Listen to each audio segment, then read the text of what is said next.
facciamo un po' dei formaggi a pasta semicotta, tipo un latteria e 3-4 tipi di formaggi in tutto. Facciamo ricotta, yogurt e a volte lo stracchino. A parlare è Denis, che con il fratello Luca gestisce l'azienda agricola Fratelli Zanette a Sarmede, realtà iscritta alle piccole produzioni locali venete, che conta 150 capre razza murciana, grazie alle quali produce un formaggio di ottima qualità che vende direttamente in azienda o nei mercati. È fondamentale perché altrimenti non si potrebbe andare avanti, insomma, nel senso, sì, quello è, perché devi andare in mano alla grande distribuzione, quindi no, è impossibile, insomma.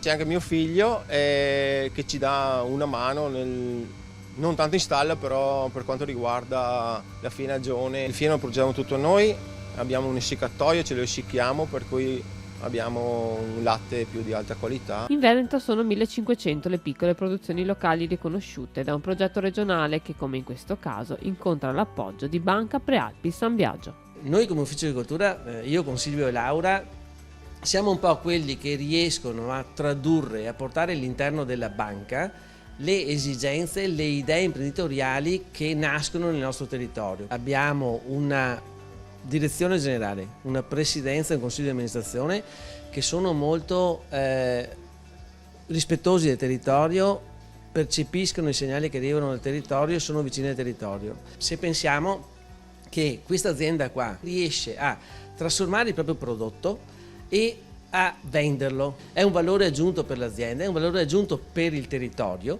e noi come Banca Prealpi San Biagio tutti questi tipi di iniziative le sosteniamo perché fanno parte del nostro DNA. Un lavoro, quello dell'Ufficio Agricoltura, che diventa anello di congiunzione tra lo storico istituto bancario e le aziende agricole, un appoggio concreto quindi alle aziende del Consorzio Piccole Produzioni Locali Venete, impegnato a valorizzare e a garantire l'eccellenza e la salubrità dei prodotti. Nasce proprio per risposta alle aziende agricole che chiedono di poter esibire i loro prodotti in sicurezza, quindi eccellenze che vengono controllate, garantite da un percorso igienico-sanitario idoneo, in cui la Regione ha questo ruolo e il Consorzio in particolare, per far sì che queste aziende abbiano la sicurezza, ma che abbiano una visibilità importante per poter, insomma, offrire queste eccellenze, questi prodotti di nicchia, ma che sono anche rappresentativi di ogni territorio.